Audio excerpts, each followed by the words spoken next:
So nothing happened. We're all good. We'll edit it in post. Who gives a shit? We're just selling a pack of lies to the American people as it were anyway. Who the fuck cares? What the hell are you talking about? I don't know. I'm probably just like super messed up. Jesus Christ. Getting sick. Having a drink. You shouldn't be drinking for... Oh. That's great. You can't stop me.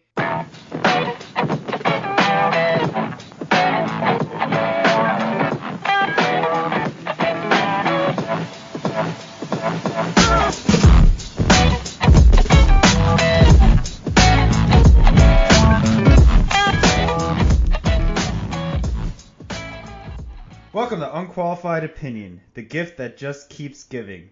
Me hangovers on Monday morning. How's it going, Scott? It's good. Running out of material, man. It's hard.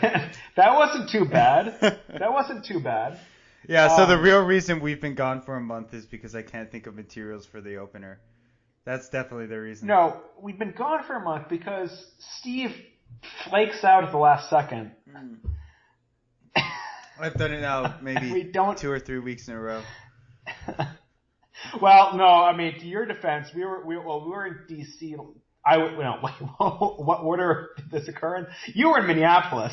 Yes. Was that right? Yeah. You were in Minneapolis 2 weeks ago. Where we were supposed to do an episode, and we because we were drunk and high, and completely forgot. Yeah, but we're also drunk and sometimes high when we do this podcast, so that's not a good excuse. Anyway, what are you drinking, Scott? I am drinking a Pinot Grigio, which is a white wine. And so I'm on this new thing of wine. Really? That's wine. New for you? Well, could have fooled me. Well, I mean, I do go through the box or two, but I'm trying. So I have absolutely no idea what different types of wine are. Like, I know red versus white, and I know the different names are, which one's red, which one's white. That's a limit of my knowledge. And I know Riesling is sometimes sweet. That's it.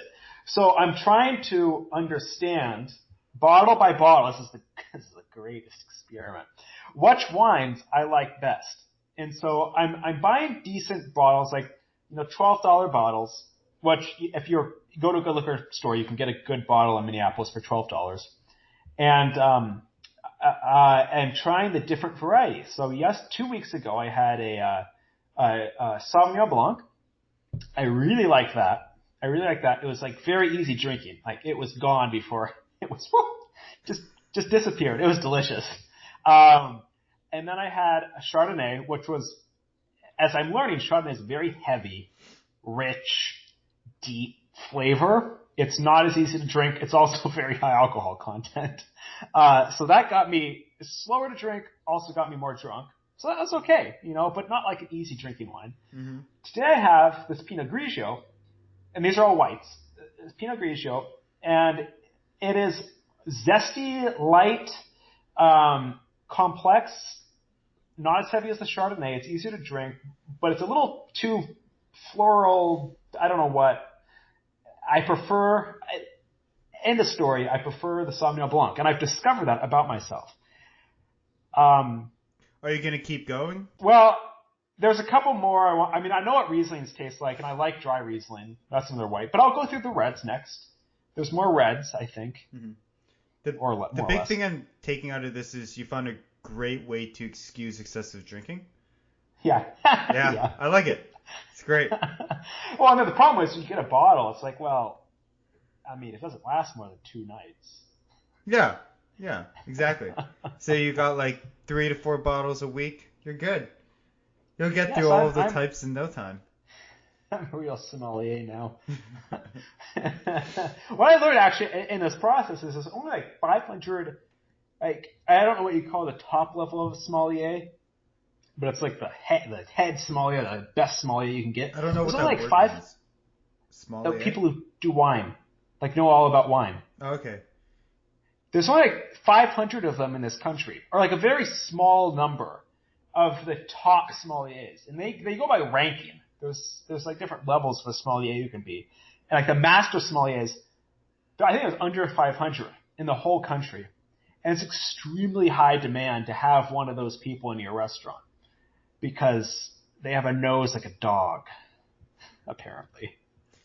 So I don't know. It's kind of interesting. I'm very skeptical of that. It's biological, Steve. It's biological. People have mutations.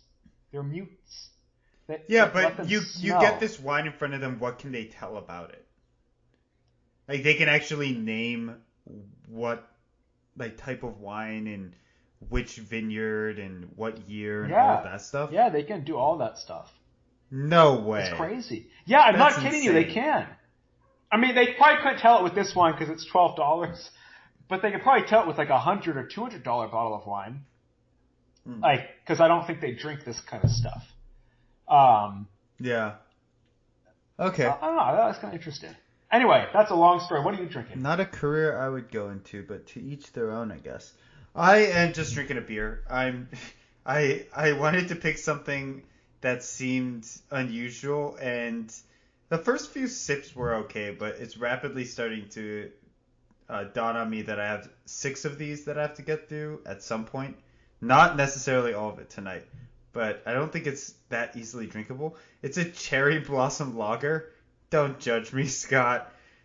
I see that look. The girliest shit. It's a seasonal lager by, I don't know what this is, Fordham and Dominion Brewing Company. I don't know. They say this seasonal brew is delightfully effervescent, blushing, tart, and resembles a cherry champagne. I did not read that before I got it. It said cherry blossom. I was like, hey, that sounds interesting. And I don't know, was it?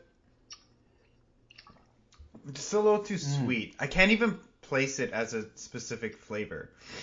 It's just a little too sweet, and it's something that you take a few sips of, and it's like, oh, this is interesting. I can do this for a little bit, and then by 3/4 of the way down the bottle, you're kind of sick of it. But about to finish my first one and crack open my second. We'll see what happens. Way to celebrate Pride Month, Steve. Nice cherry beer. Oh, is that why? Is that why this thing is here? No, it's. Well, your Pride beer tastes bad, and you should feel bad because it tastes terrible. Well, the first part tastes good, and then about halfway through, you're just kind of done with it. That really describes my relationship with men. Oh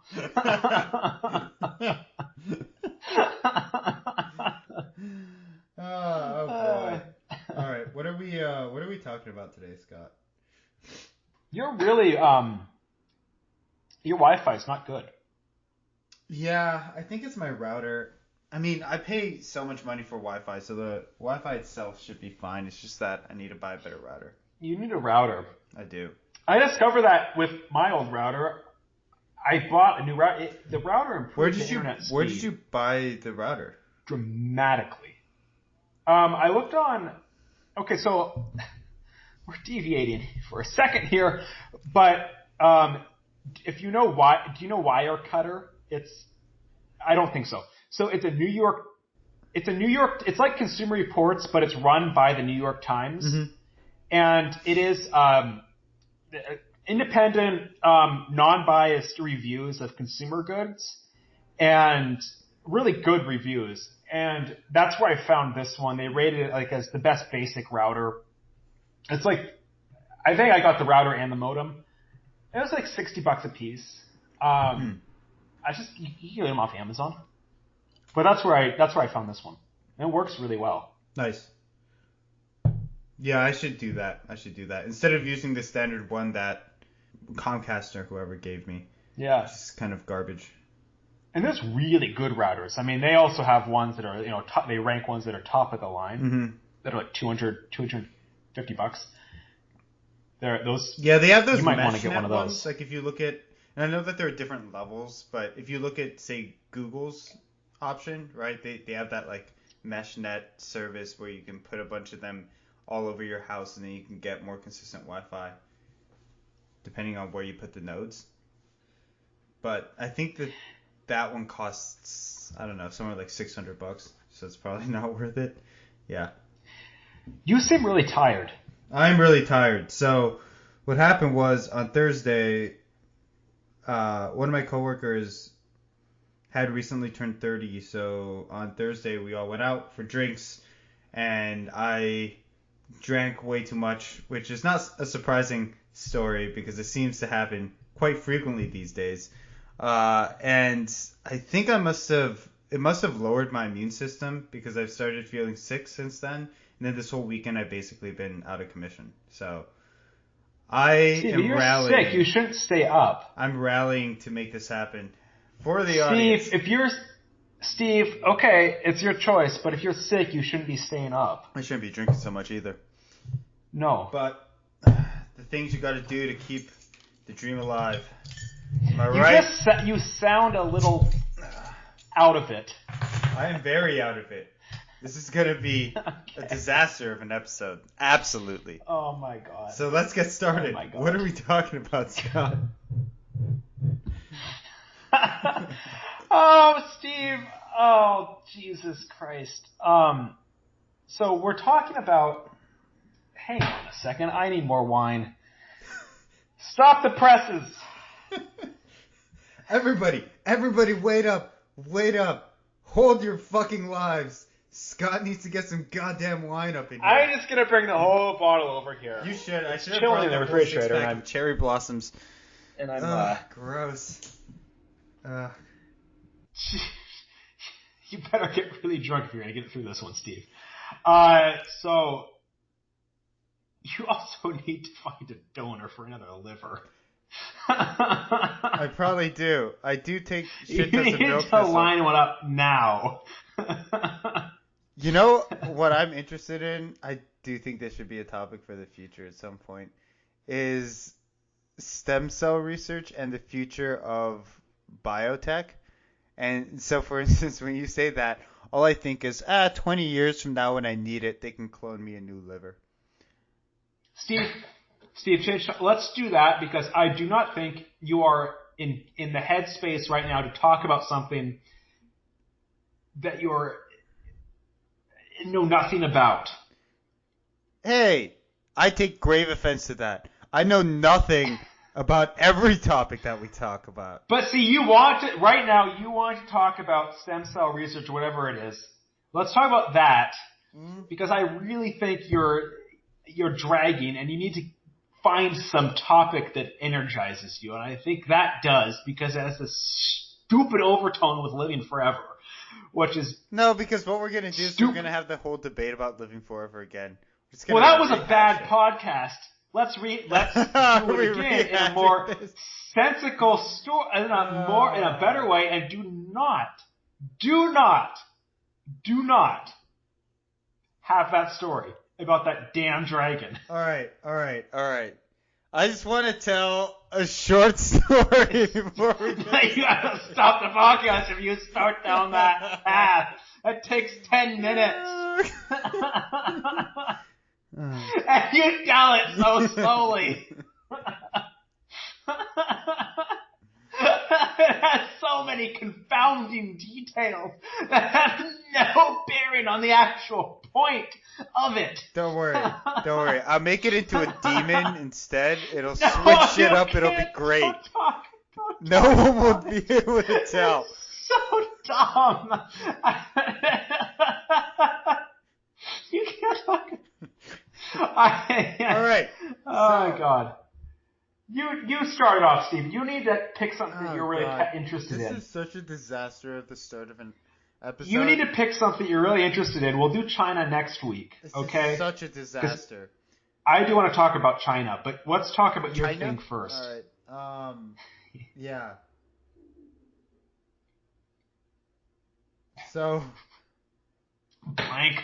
There was a kingdom. No! That was once attacked by a dragon. Can't. Sorry. All right. We have how many minutes of garbage? It's all garbage. 18 minutes. Get rid of it all. What a waste of time. Think about other people with their precious time. Choosing choosing from the bottom of their good hearts to listen to us talk and see us wasting all of their time with this garbage. It's not even getting anywhere. What the hell? You should be ashamed of yourself, Scott. We should. Oh my god. I'm not even drunk yet. This is going to be going on for 60 minutes. All right. What the hell are we talking about? Okay, so we decided that we're not going to talk about China, and you don't want me to tell the dragon story, so we're not talking about longevity. We might want to do something about stem cells, but that's like gonna just. Let's do the stem cells. Let's do the stem cells. We can also just like shoot the shit. I don't know. We could also do that. I mean, we have a third of a podcast already of it. We pretty much do. Hey, this is bonus material for our loyal Patreon subscribers. Wow. I feel gross. Steve, it's just going to be a shit show anyway. We have had enough shit show podcasts. No, it's great. That's the whole point of the podcast. It's supposed to be a shit show. Okay, yeah, you're right. It does. Okay, I tell you, look at the Facebook. I think it looks pretty good. I think I did an okay job writing the copy. Oh, I know what we need to talk about. We have to talk about what it's like creating a podcast. Oh, that's easy. That's an easy topic. Let's do that. Yeah. That's easy. Yeah. Good. Oh, excellent, Steve. Good. Stroke of genius here. Stroke of genius. I don't know if I call it that, but. All right. Oh, I hope I don't run out of wine. Welcome to Unqualified Opinion, the podcast where we tell you an opinion that's very unqualified. See, I'm so on my game right now. It's great. It's amazing. So, we just spent the last, I'm looking now, 24 minutes trying to start this podcast, and all that Steve is able to come up with is that. That is the sum of the last 24 minutes. Fucking genius right here. Really genius. And we're going to splice in the part where we talk about what I'm drinking because it was a fine story about my wine. So I'll put that between here. The sailing and the wine, you are becoming a brilliant yuppie. Oh, I am. I have my boat shoes, too. You bought boat shoes, you son of a bitch. I'm joking. I'm cutting out the joking part in post. You're just going to affirm it. You're going to look like such a dick. Yes, I was out on the water this weekend. I was in my ensign. Don't worry, 10 years from now, that is actually going to be you, unironically. Well, it was me this weekend. Yeah, exactly. Unironically. Oh, yes, and one of my sailing partners, yes, he was a diplomat from Barcelona. That's the kind of company I keep. God. One of them was a diplomat from Barcelona. The other guy bought a sailboat and didn't know how to sail because he thought it was cool. He was one of the people who crashed. And he snarked the instructor, said, You're too far downwind. That's why you got in a position. And the guy said, last time you told me I was too far upwind.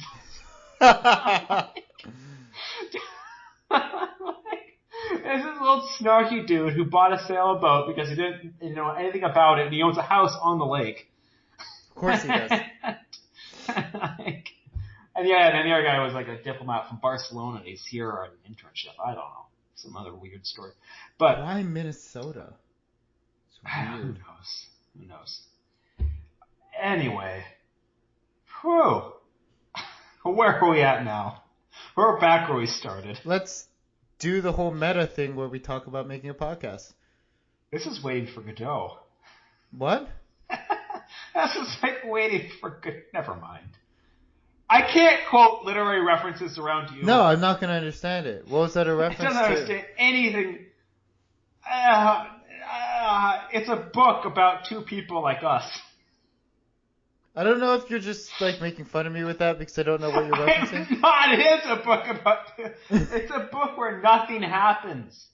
It is it's like an existentialism, and these two people are waiting for this guy called Godot, and they just like wait, and the whole book is them waiting. Scott, and he never comes. Don't spoil the ending of this podcast. What are you doing? Nothing ever happens. God damn it! It's like Seinfeld in book form. Man. All right, so tonight, ladies and gentlemen, I give you the topic of podcasts. Steve and I are gonna talk about what it has been like to make, it's a loose word, make a podcast. Create with our own bare hands. Yeah. A podcast. We're creators. We create content. Because we're special little snowflakes that have unique opinions that everybody should hear. Which is why we decided to give up our day jobs and dream big. Dream big with the vision of a podcast that's listened to by millions. They can be graced with the sweet overtones of our voices. No. And right now, we're getting close to that goal. We have 5 listeners. I think... which is us and Steve's I think brother. that's optimistic. 5 is a lot. And 2 robots. You know what's funny though? Okay, so Scott, I don't know if you've looked at the numbers. Each of our episodes has gotten under 10 downloads. Hey, someone's... And it's us. So we're sticking true to the idea of unqualified opinion, in which we talk about creating a podcast but have nothing to show for success with making a podcast. So we truly are unqualified on this opinion. But there's one episode that has more than 100 downloads. Do you know which one it is? I'm not kidding you. There's one episode that has more than 100 downloads. It's not the dumb longevity one. No, it's the automation one. It's the automation one. And I think it's probably because the title seemed more like an actual title than any of the other ones. So the way the titles happen is after editing the podcast, I just grab a couple references to the most random things I can find from the episode, smash them together, and throw that up as a title. That's usually what happens. But I think that Let me add something to that. It's something stupid that I say that Steve takes out of context and puts as the title. Every single one of them, I think, is something I've said, and it's ludicrous. It's ludicrous. No, I think you're thinking about the intros. The titles aren't necessarily dumb things that you said. Oh, they're not. Oh, the intros Yeah, are but the intros are usually things that I cut in our pre-recording ramble that Scott says that's ridiculous, and I just put it at the front of the episode. Right, that's where that came from. Yep. It's I not hard to find. Usually I have many options. Oh. I can roll them off. You want more options? I come up with them. Yes, I was on this lake this afternoon. I was in my boat shoes. Then I went home and fucked my beautiful wife. It was great. There's one. There's one right there for you. Don't worry. We're not taking that out. That's just going to happen in the middle of the episode. So, just to give people a sense, so today we're going to be talking about making the podcast, and just to give a sense of how professional we are. Sometimes Steve's internet cuts out because he's a cheapskate in some very odd places of his life, such as his lazy. Okay, fine, he's lazy. Well, that's more accurate, probably. So he's lazy, and he hasn't gotten a good router, so he cuts out. And then he jumps back in. I have to kind of guess what he has said, and kind of play off of what I imagine he may have said. Wait, how frequently has this happened, and I just not noticed? Oh, at least once an episode. And really? I just kind of, okay, yeah. That's pretty impressive. I think seems like he might have said this, something probably pretty inconsequential. You son of a bitch.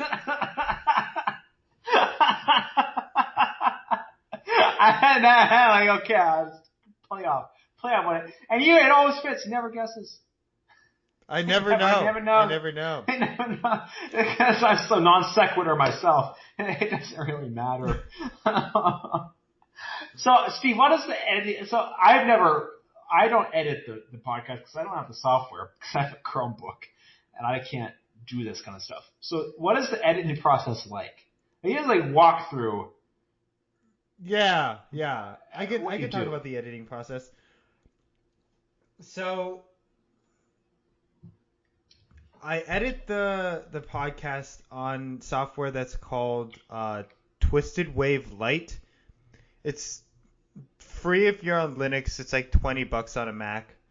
It's just really cheap software that's relatively easy to use. I drag both of our recordings into it, and then what we do at the start of each episode is we count down from 5, and if I find those 2 points in the 2 audio streams, I can sync them up, and then from there I just listen through one pass, and if there are ever any times where one person is talking over another person and it's difficult to hear any of it, or if there's some kind of cutout like we had before, then I'll cut those parts. But mostly everything else I'll just kind of leave in and make sure it's understandable. And then I'll just go through that single pass. Once I'm done editing it, I will go back through our pre-recording before that 5, 4, 3, 2, 1 countdown area, take a snippet, put it at the front, put the intro music in, and then that's basically it. And then we're go. So we actually, it took, well, we're obviously still not there yet, but it took us a while to get the hang of what it sounded, what a recording sounds like being listened to. Because what you think of as normal conversation, or maybe you don't even think about normal conversation because you just do it without thinking. I grew up with a family who just talked over each other. My mother's from New York. Mm-hmm. So you just butt in and you just start talking louder than the other person, and then they both that's fine. That's very normal in my family. It's normal in terms of standard conversation. But what it isn't is that it's not normal in terms of the kind of conversation people are used to listening to. Right, on the radio. It's very difficult to listen to. It's very, and I listen to some of it. I've actually heard it now. I'm more attuned when I'm listening to radio. Mm-hmm. When two people, usually it's like an interviewing 2 people at once, and they start talking over each other.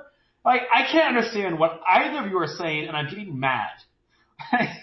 It's like, because you listen for comprehension, not because you're not part of the conversation, so you don't get that fun of being in that moment. And we had to work. And I should say I had to work hard to not talk over Steve. Oh, I had the same issues because too. It just is like gibberish. Yeah, it's really hard to hear, and so I almost think that when you're in a typical conversation, most people don't actually listen, and instead what they do is they prime their response in their head. And really, when you hear somebody else say something, you're already just thinking about what am I going to say next, and then you jump in as soon as you think that person has given you enough of a pause that you can slip your opinion in, right?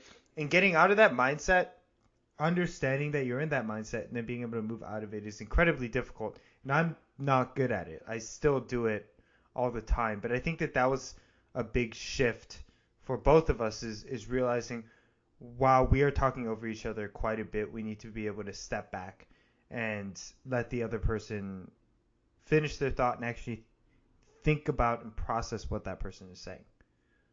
And that's a good point, because you have to think about, for the listener, and it's also good conversation skill in general, building on the point. Like if you're listening, you don't want to have someone make one point and someone make a completely disjointed point. And then the other person make a completely disjointed point. And in face-to-face, it's a lot easier to do that because you can read each other's body language and facial features. And Steve and I can see each other when we do this. So it's easy to, it's harder than in real life, but we can still tell what the other person's reaction is, which makes it easier to not verbalize some things, but then when you listen to it, you're like, well, you don't get any of that nonverbal stuff. So I think we've also, while the other person's talking, you just have to sit back and listen to them and not engage them through verbal or nonverbal cues while they're talking. Just listen to what they're having to say and think about what a response would be that would make sense to that response.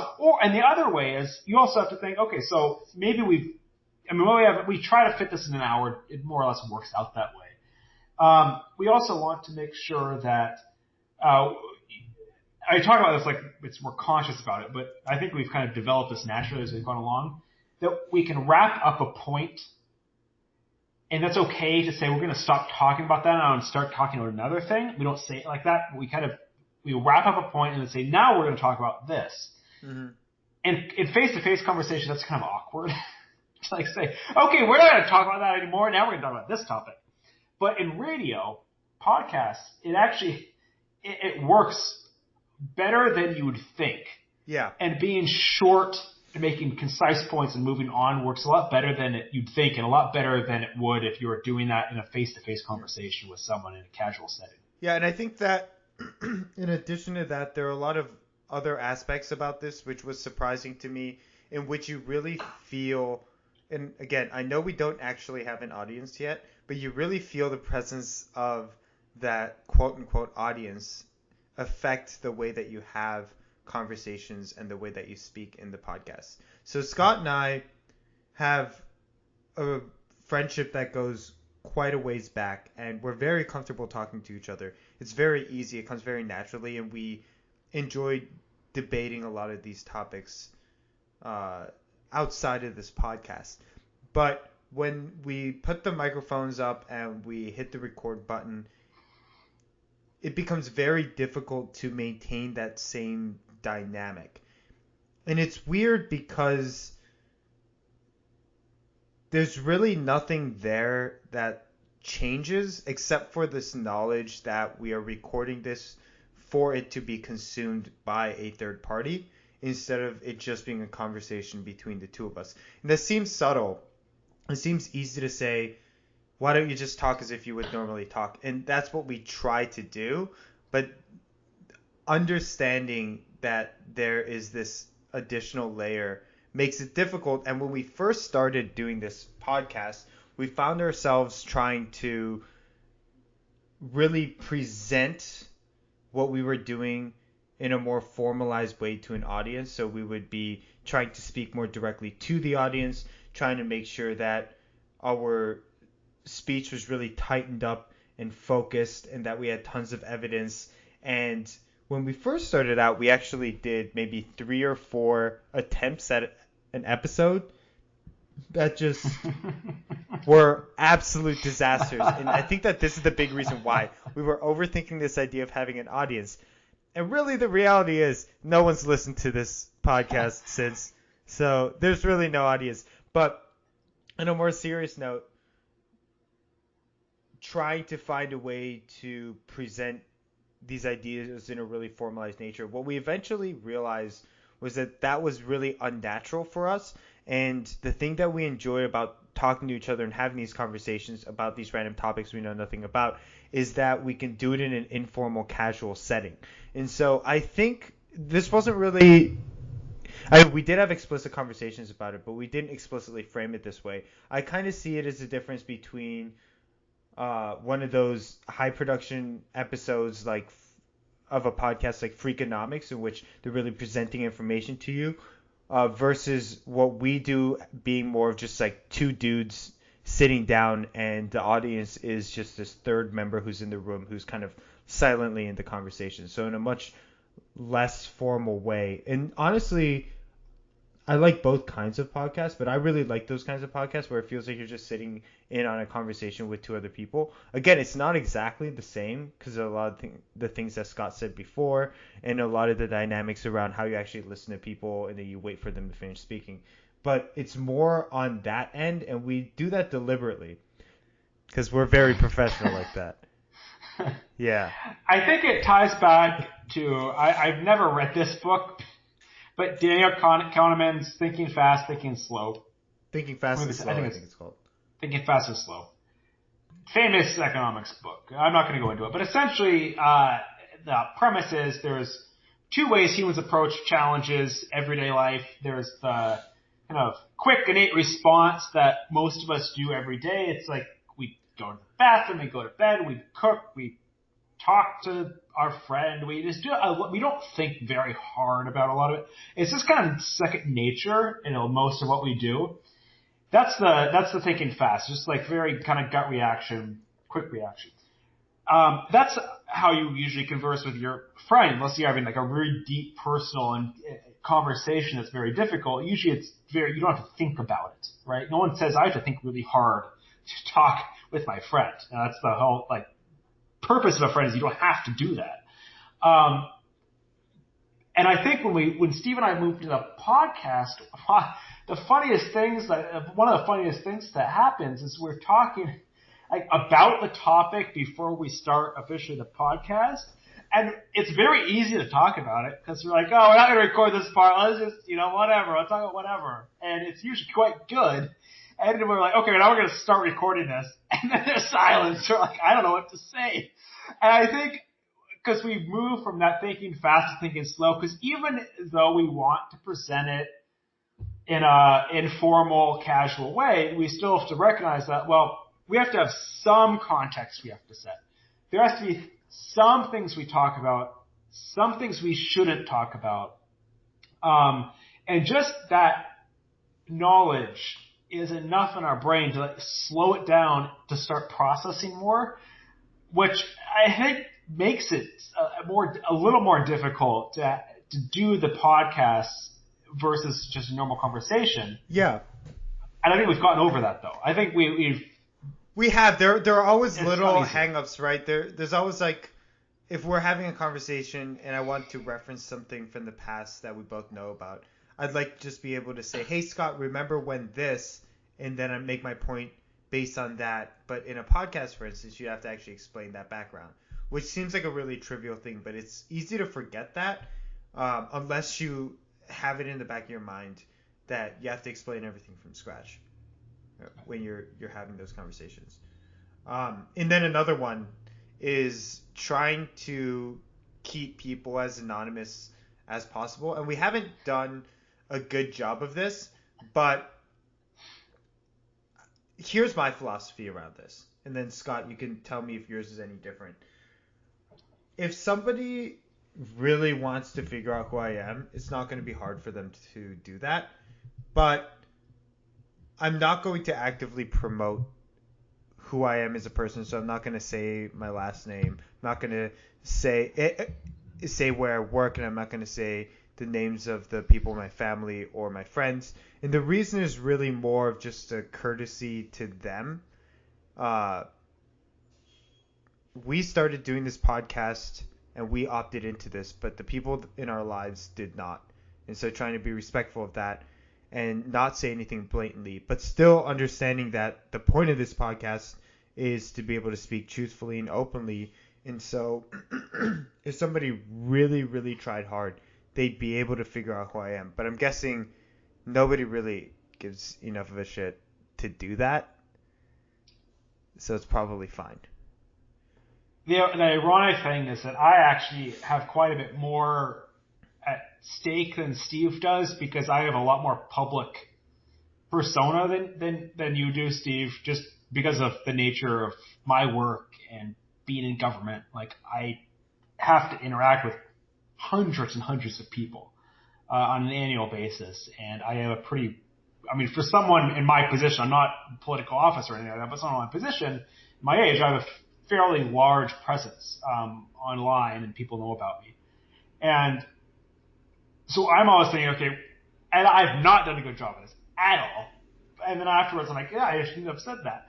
I'll say things like, if I ever wanted to run for office and someone from this podcast associated with me, that would be really bad. That would be really bad. Really bad. And I also want to be very clear that and this is just and Steve knows this very well, as do people who know me. I'm very open to saying things that I don't believe. I'm open to exploration, to talking about taboo subjects, and I have real, true values, and what I say on a podcast or in a casual conversation sometimes doesn't reflect that, and I think most people could say that, especially as well. taken out of context. Especially when it's taken out of context. But I do have to be. I should be more cautious about what I say, but I also don't want to be too cautious, because then I have to think about another thing while I do the podcast. Yeah, and it makes it not only even less natural. It makes it even harder and less natural. I'm like, okay, what could be used against me in the future court of law, the court of public opinion. I don't do a good job. But why, are you planning on running for office, Scott? I don't know. I may. I haven't ruled it out. Yeah, I could see that. But if I'm also, always in administration, at certain levels, you get very well known. And if you're a public figure, you don't have to be elected to be a high-profile public servant. Well, how well known can you get if you're living in the Midwest? Let's be honest. Oh, shut up. Yeah, but if I were in New York, this wouldn't be as bad. Yeah, we'd have a whole 200 downloads at that point. I know. Yeah. You're going crazy. So I want to talk briefly about the equipment we use, because. Well, why don't? Yeah, let's start at the beginning in terms of how we got started, if that's okay. The beginning. Yeah. I don't remember the beginning. I was probably drunk. Go for it. Oh, you definitely were. I definitely was, and I actually am just out of beer, so I'm going to need to get into this. It was Steve's idea, though, mm-hmm. So he can tell the story. Sure. Let me just grab a drink first. All right. So let's get started. Where were we? Oh yeah. So how we got started on the podcast? Yeah. So, I think the way that this started, I was bored and wanted some kind of hobby. If I'm being perfectly honest from my side, I was... So, even before we started the podcast, Scott and I would try to meet up a few times a year, 2 to 3 times a year, maybe more frequently. The amount of money I've spent on airfare to see you. Maybe 4 times a year, something like that. Very frequently. Oftentimes, Scott would come to DC. Occasionally, I would go to Minneapolis, and a few times we've done backpacking trips and other kinds of trips in other cities in the U.S.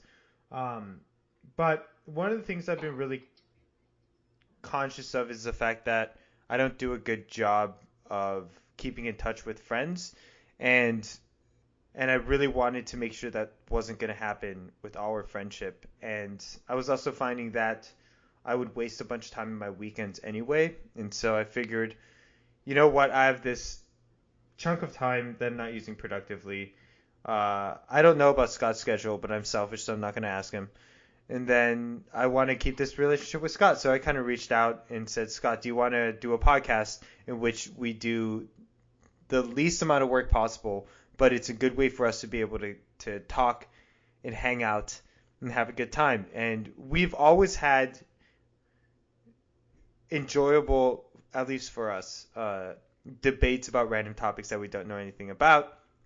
And so that was the impetus to call it Unqualified Opinion, because we would often have these unqualified discussions, and it was really enjoyable. So that's just kind of when I reached out to Scott, and Scott, you basically agreed right away, didn't you?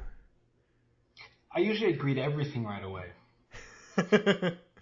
Yeah, no qualms.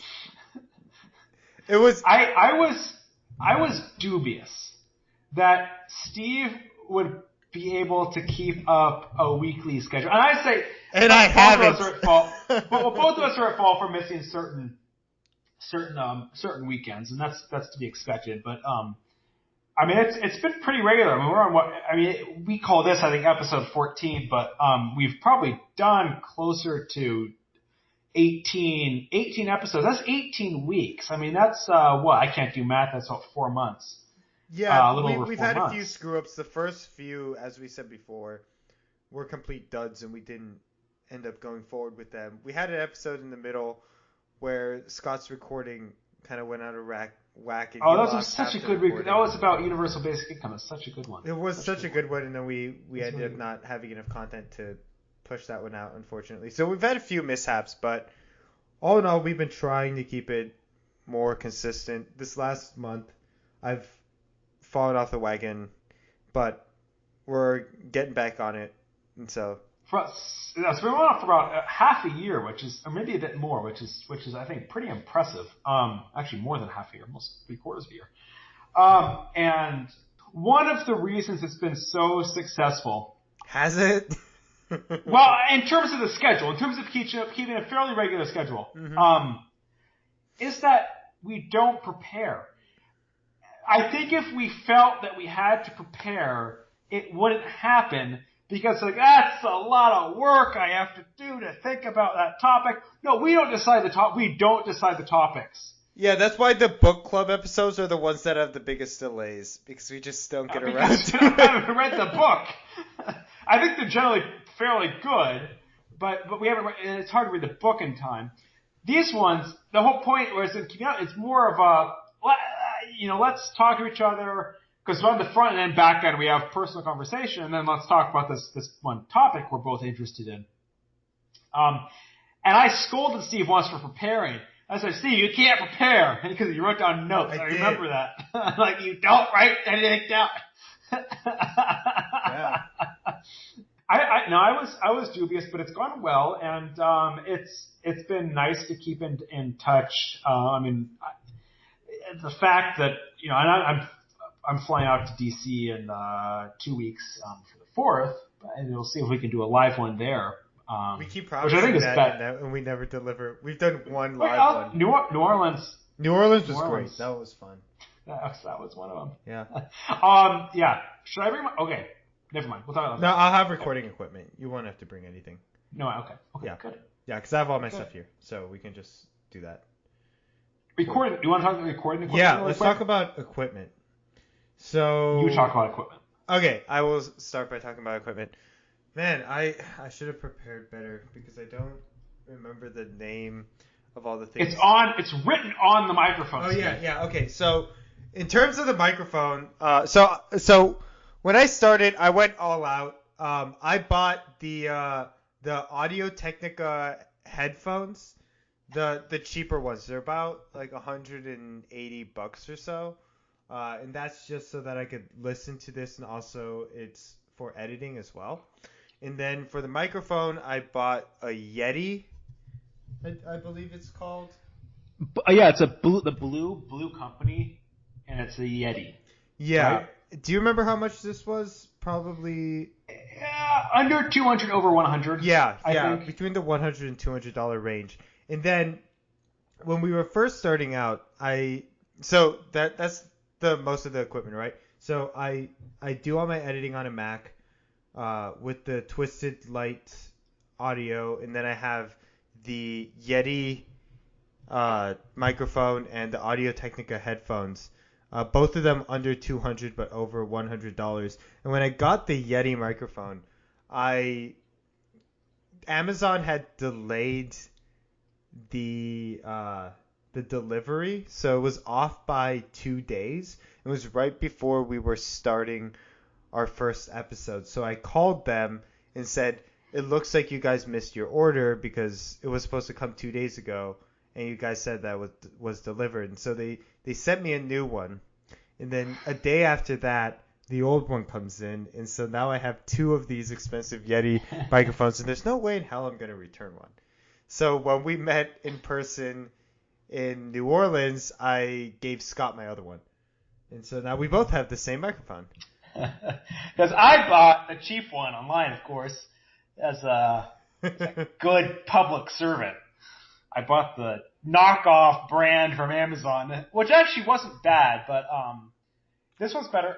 And what I realized actually is so the sound quality greatly improved. In terms of the audio equipment, we use Zoom, online video conferencing software that you know, talk to each other and see each other. Very smooth, easy to use. And then on my side, because I have a Chromebook, and I can't download hard software onto the computer, I use a web-based recording system called. It's actually very useful. It's called I don't know what the fuck it's called. It's called One Mic or Mic Note or something like that. You Google it and you'll find it. And it has one and mic and note, something like that. Mic, note, one mic, something like that. And it is actually designed, it was originally designed for students in class to record their professor, the lecture. Oh. And then there's a whole pane where you can actually take notes and then timestamp the notes. So you can actually listen to a lecture, you can timestamp the note, like re-listen to this, timestamp when you were listening to it by your professor, and you can actually go click on that note and it'll bring you up to that point in the recording. Oh, that's really cool. It's a free, I paid for the premium version so I could have longer recordings, but it's like one-time payment of like $40 or something like that. It's not bad. Oh, that's not bad. And it's super easy to use, and you can export it as an MP3. I just export it as an MP3, and I email it to Steve, and then he merges them. Yeah, and then I just use the standard QuickTime recorder on a Mac. But yeah, that's a note. I think it's probably obvious for anyone who knows anything about podcasts. But Scott and I both have headphones and mics, right? So my audio goes into my mic, but I am hearing Scott through my headphones, so that we don't get that feedback loop where Scott's voice leaks into my mic, right? And then I record my own recording, and then Scott records his own voice as well. And then after the fact, we merge the two together in editing software.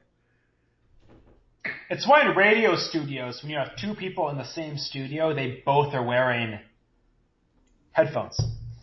So you don't have that reverb of someone's voice going into your microphone.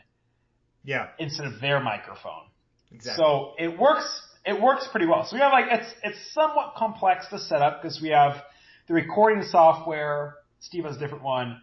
The audio, and then if the audio going into your headphones and the output going from the other person and the output going to the mic through Zoom. But we've got it down. We can get it set up pretty easily. I am usually the one with the issues because I have a Chromebook. Yeah. And I have a Chromebook, and then my other computer, my work computer, is a PC, which is even more difficult than the Chromebook. Oh yeah, it's even worse. Because it gives you 500 different options, none of which makes sense to set up the audio. It's like I don't need 100 different ways to do this. I just need one. Oh no, that's the PC motto, though. What if you're a really old grandmother with astigmatism in one eye and is only 4 feet? We better create a accessible way for her to do it. Yes. Yeah, put it in the main menu with all the other options. Anyway, so that's the equipment. And then I want to talk really quickly about how we're going to distribute it. And actually, Steve, if you could talk first about the hosting and stuff? Hosting. Yeah. So once we get the audio recording, we've done the editing, and we now have this file. We use as our hosting service a service called Podbean, and I think it's like $100 a year or something like that. BEAN. Yeah. Like the vegetable. Yeah, Podbean. Yeah, BEAN. And they're one of several hosting sites. I'm pretty sure they're all the same.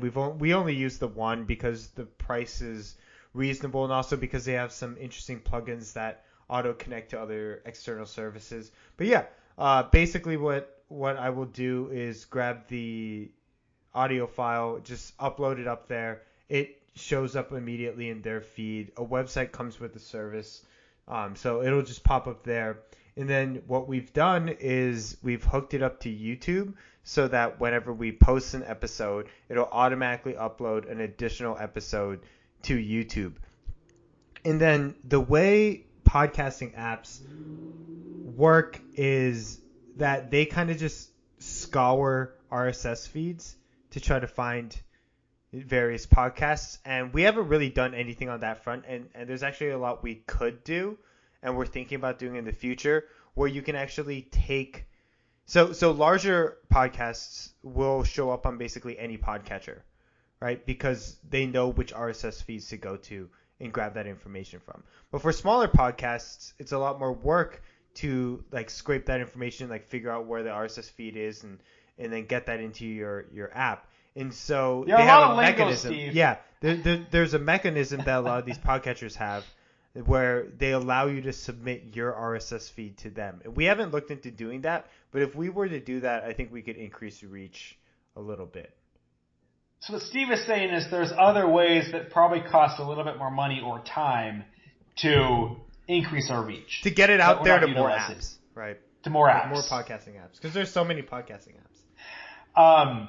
The big one, so then I'm in charge of marketing, which I haven't done any of, but I'm in charge of it, quote unquote.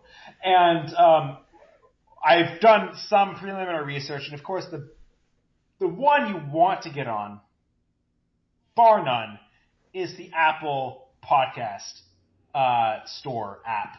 iTunes store? Well, no, they have a podcast app. Oh, And in the podcast you can also app. access Okay, it. You can access it through iTunes software on your laptop, Mm-hmm. but it's the podcast app in the iPhone. That is the number one, bar none, that you want to be on. Number two, YouTube. And then because there's so many different Android apps, because for iPhones, it's just one. It's the podcast app. There's I mean, you could get other ones, but why would you? Because the podcast app it's called Podcast. It's very easy to use and everything's on there. With Android, there's so many different options. It's kind of like, diminishing returns. So YouTube, and the podcast app on the iPhone. And then Facebook is a really good kind of central node. We get a website through Podbean, but it's nice to have a Facebook page, because from Facebook you can do a lot of analytics and advertising and promoting on Facebook, but also different sites. And I'm in the process, and it's pretty close to done, to create a Facebook page for the podcast. And from there, from Podbean, you can actually send, when you upload an episode, it will automatically send it to Facebook, and it will appear on Facebook as something you can listen to. And then from Facebook, you can then promote the podcast using the Facebook ad tool, which, if you've never used it, is phenomenal and phenomenally creepy. I mean, you can get, for not a whole lot of money, $20, $30. I think $20 is the minimum. But for $50, $100, you could reach, and our general demographic is going to be it's going to be male. It's really on PC right now. This is who listens to these type of podcasts. Male, white, urban, liberal, middle-aged. Like, what do you mean 20, middle-aged? I mean 30 to 50. In there. Under 50, over 30. Really? You think over 30? Yeah. We're not even over 30. Well, how many under 30-year-olds have a podcast? I don't. What I'll do, though, is I'll set it a little further on either side. So I'll probably do. Yeah, I kind of disagree with you there. We should talk through. I'll talk about that more. But what I'll do is do. I mean, I know you're head of marketing and all. I'll defer to you. Most of the population in the U.S. falls in the 30 to 50 range. I mean, it's not. Yeah, I'd say I would actually assume that it would be younger men, urban, no real racial distinction necessarily. No, it's going to be white. But male, urban. White people listen to podcasts. Oh, is that just because in general it's always white people who listen to podcasts? Yes. That's what you mean? Not that our content specifically is catered to. No. Because it's the idea that it is a podcast. Oh. And okay. I was thinking if we were gonna target a group, I would have thought 18 to 40. No. It's a podcast. If it was 18, so if it was younger, it would be on YouTube. It would be video. It would be a video content. It would not be audio. Just audio. Really? That's not going to appeal to younger people. African American, Latino, other ethnicities, that's really hard to reach with two white guys, and we sound white. Hey, I'm only half white. Steve's only half white. He's also partly Japanese. He's a model minority. He laughs. I don't know how model you are, Steve, but that's what they call it. Not if you listen to this episode. Not if you listen to this. That is, you gotta have a really tough time getting, unless we're on Oprah, to get anyone who is non-white or non-Asian listening to us. It's really tough. Now, okay, we can have this debate, we can have this conversation later because I have a lot more information on this. But generally, I don't really have the data on this, so I can't really speak to it. But what we're gonna do is that, and the reason that age demographic. So if you're under 30, now I will broaden the parameters, probably be like mid 20s to like just 50, and the reason for that is because you have to not have a life to listen to this. I mean, really. I mean, you have to be a dad, screaming kids. You're kind of like, you're rich, you're a liberal, but you just want to kind of have fun sometimes, listen to a dumb podcast. Yes. We're looking at those dad bod guys. I don't know about the rich and liberal part. Oh, yes, Steve. Steve, the vocabulary we use is endemic, voila, to rich people. And rich, I mean... You're just digging this hole further and further. Steve, this is freaking marketing. Don't talk. I've spent years on this. This is true. Alright, there's a reason you're head of marketing. Yes, there is. You're not getting any poor people to listen to this. And I can say that because there aren't any poor people listening to this. Believe me. Excuse me, poor people. I'm poor. That's because I'm middle class. There are no people listening to this. There's 100 downloads on that. That one episode? Which is weird. I'm not sure how that could have happened. We should talk more about this offline. There's a lot of thought. I did put a lot of thought into this. Okay. The thing is, Steve, the narrower you can create, and to our listeners, this is not just an argument now between Steve and I. No, I'm not arguing. I'm genuinely just curious. Like the narrower you can get your audience in any market, if you can, yes. I mean, hypothetically speaking, you could have a 99-year-old grandma and an 18-year-old African-American girl listen to this podcast. I mean, yes, people would listen to it if it was big enough. But you have to look at where is the standard deviation, where is most people listening to it. Because when you advertise, you have to hit the most. You don't care about, like, yeah, we want to hit that 18-year-old African-American female over there. Wait, did you just say that you want to hit that 18-year-old African-American female over there? I said I don't want to hit that.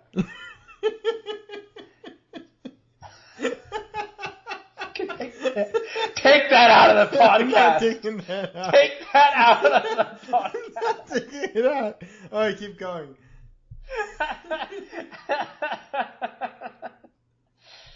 You have to get, the smaller you can get, if you can figure out exactly like who the predominant audience member is that's listening, or the customer that you're selling to, or whatever, you're going to have so much bigger bang for your buck than if you're broad. True. Right? I agree. So that's what we're trying to do, is squeeze that standard deviation down. So like, okay, we think, based on kind of like what type of people listen to podcasts, what type of people listen to podcasts with these type of hosts, what type of people listen to podcasts with this type of content, where do we think the majority of that is? And then on Facebook, you can narrow that down. That's easy. But then you can go into like, what do they like? What school do they go to? What's their sexuality? Are they married or not? What race are they? I mean, there's billions of different. Down? Oh yeah, it goes further than that. I mean, you can get into, do they like Obama? Do they like? I mean, are they? I mean, racist? I mean, you could go on and on and on. You can't get this deep. Now, the deeper you get, the smaller your population goes. At some point, it won't let you advertise to it because it's like too small and it's too specific. Mm-hmm. But we could, for our means on Facebook, it's very easy to narrow. And I'm also, the reason I think Facebook works for this podcast is because I really do believe the younger generation, younger than us, listens to podcasts. Yes, but like there are a lot of it's video content, it's viral material on Instagram, on Snapchat. That's the content they're looking for. That social type of content. This is not a social type of content. This is like passive listening. That is not the younger generation. You're looking for something more in the middle, and that middle generation, Steve, I, and a little older and older than I, still use Facebook. Now, Steve and I don't because we're odd. We're outliers. But most people our age are at least casual observers on Facebook. Yep. And that's why Facebook is a good place. It's the largest platform. We can hit the most amount of people for the minimum amount of dollars.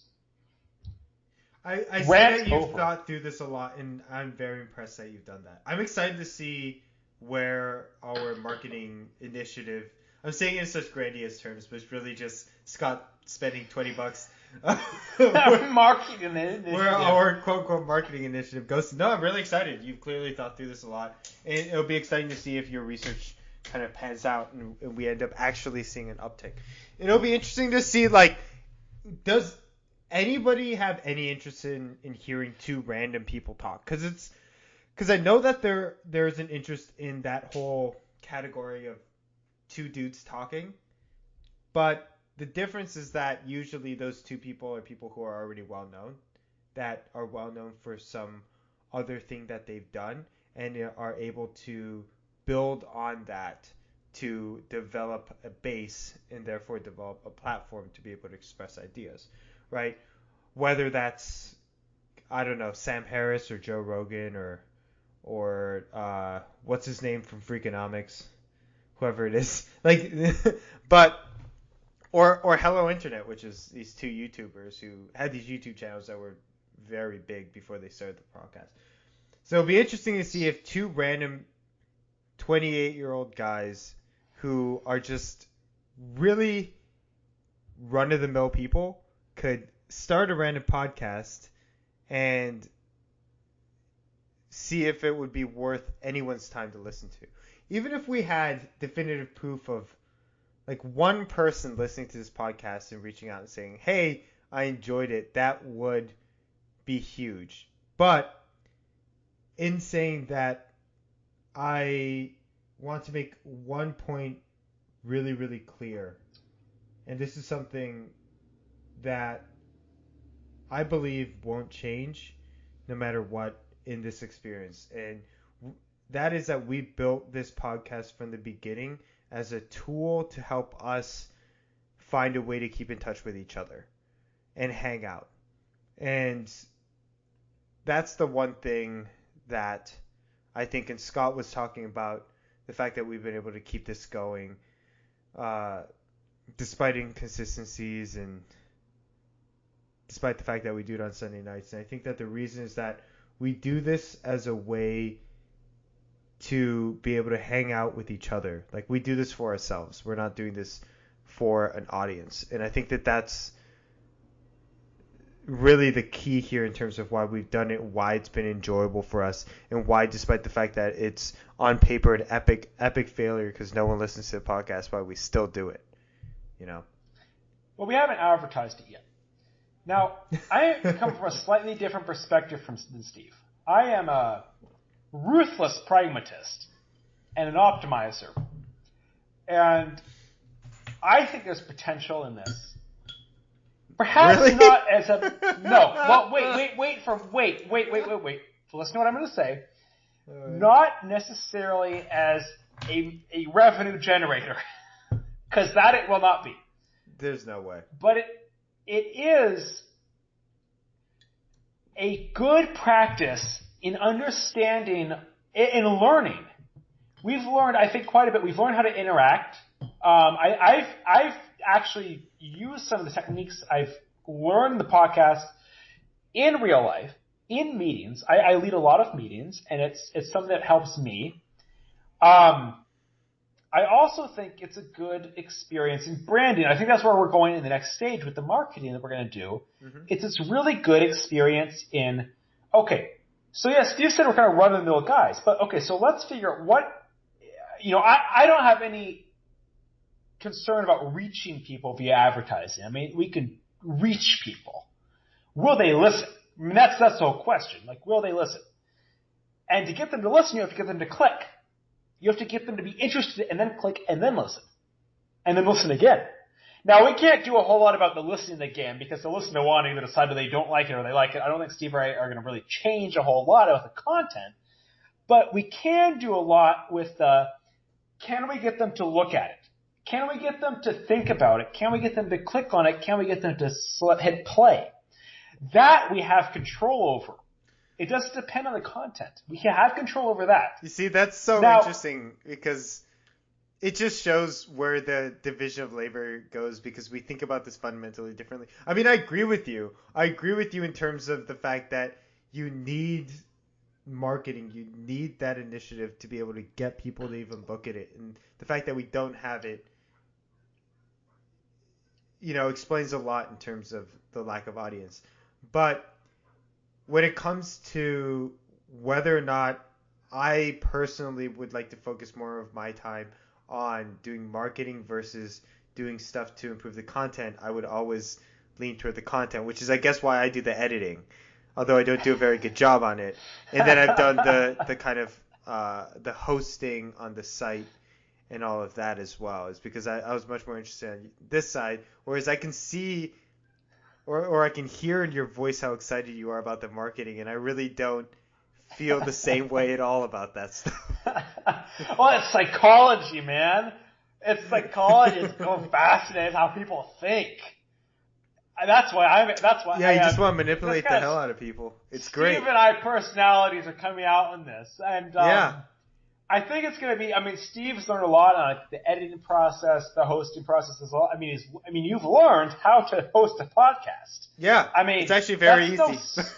I mean, well, but you can still mention that. Like, it's impressive if no one actually listens to it, or realizes how easy it is, or if they've done it themselves.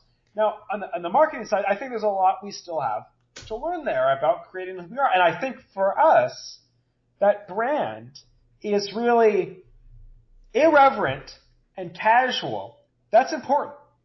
And we have that in spades. But it has to be smart. And that is why every week, two things. One, every week we when we talked about Naomi Klein's shock doctrine, that's not a light read. That ain't a light read. No, that definitely wasn't a light read. It was not. And we're talking about heavy, intellectual, stimulating topics that Steve and I are interested in. Now, when dating, maybe not so much. And we have to throw in a light one every once in a while.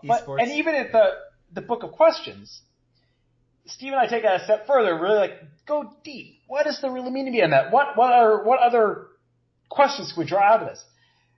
The third aspect between besides irreverent and casual is smart. It has to be smart. And I think as long as we maintain those and kind of build that as a brand in alcohol is the fourth component, and build that as a brand, I think we can maybe reach 10 subscribers. Fuck yeah, let's go for 10. Hey, if we can get 10 people who are consistently listening to this podcast, that would be fucking huge. That would be a huge win in my book. And as long as you keep it to an hour. I disagree. I think that long form is taking on a lot more popularity. You can see it with a lot of different podcasts. You say that because you like long form. I think that we produce our best material if we don't have a strict time limit on how long we're talking. And the way that we've structured our episodes so far has not relied on some kind of bounded set of time that we have to cover. No, that's not what I'm saying. Topics. That's not what I'm saying. I'm not saying we talk for an hour and we have a clock going. No. That would ruin it. Mm-hmm. What I am saying is when you edit it, you've done a good job. I don't think you're intentionally doing this, Yeah, but you've done a pure good job. dumb luck that it happens Dumb to luck. mostly be around an You hour. edit it down to an hour. And I think It's really unintentional. now listen to me though. Mm-hmm. If you look at barrier to entry to podcast, one of the biggest barriers to entry, if not the only barrier to entry, is length. It's like, how much time am I willing to commit to listen to this? Now, if it's an unknown, which this is, even at 100 podcasts, it'd be unknown. You have to consider that barrier to entry is you have to keep it very easy for people to enter. Mm-hmm. Now, once you gain recognition, or if you're famous, the barrier to entry means you can have a 2-hour, 3-hour-long podcast and people will listen because they're willing to commit, because they know what they're getting. Yeah, that's fair. You have to keep it short. And I think an hour is good. That's all I'm saying. That's fair. As long as we're not intentionally trying to cap our conversations. Which we're not. And I wouldn't say we should. I don't think we should. Cool. So yeah, trying to figure out what we've missed. Have we missed anything? The alcohol component. Let's wrap it up on that, because I like that. Yeah. It's just an excuse to drink on a Sunday. So Steve and I, we drink quite a bit together, and it stems back to college days, and the alcohol was, just kind of a nice touch. And I think the reason we started talking about the alcohol is because now we both have a little bit more income. We can actually buy something that's worth talking about. Not that we have every episode, but not that we have every. I mean, some of us do some very suspect things, Steve. What are you talking about? The stuff in the vitamin mix. He poured hard liquor was the episode that got mix scratched. That was it. That's right. We've already talked about this. We've already talked about this. On the episode that got scratched, he poured bourbon in Pedialyte, which is like a vitamin mix. No. I don't think it was bourbon. I think it was worse. I think it was rum. Rum. And wine. You've also been seen drinking a Bud Light or something of that nature. Miller Lite. A Miller Lite. Or was it a Miller High Life? I don't know. I don't know. Anyway, and I'm drinking a cherry blossom beer right now. But that's like a craft thing-ish. Mm-hmm. So to wrap it up, that's it, folks. I think we went through the process. I think we were actually pretty in depth in some places. I think it was a pretty good analysis of where we are at and why we did it and how we do it and where we want to go with it, if anywhere. And most importantly of all, it's a way to connect with alcohol. And what more could you want? What more could you want? I can't think of anything more. I really have to pee. That's what I really want. All right. Well, on that note, I guess we're going to call it. Yeah, let's call it that. All right. Sounds good. I'll see you next week. See you.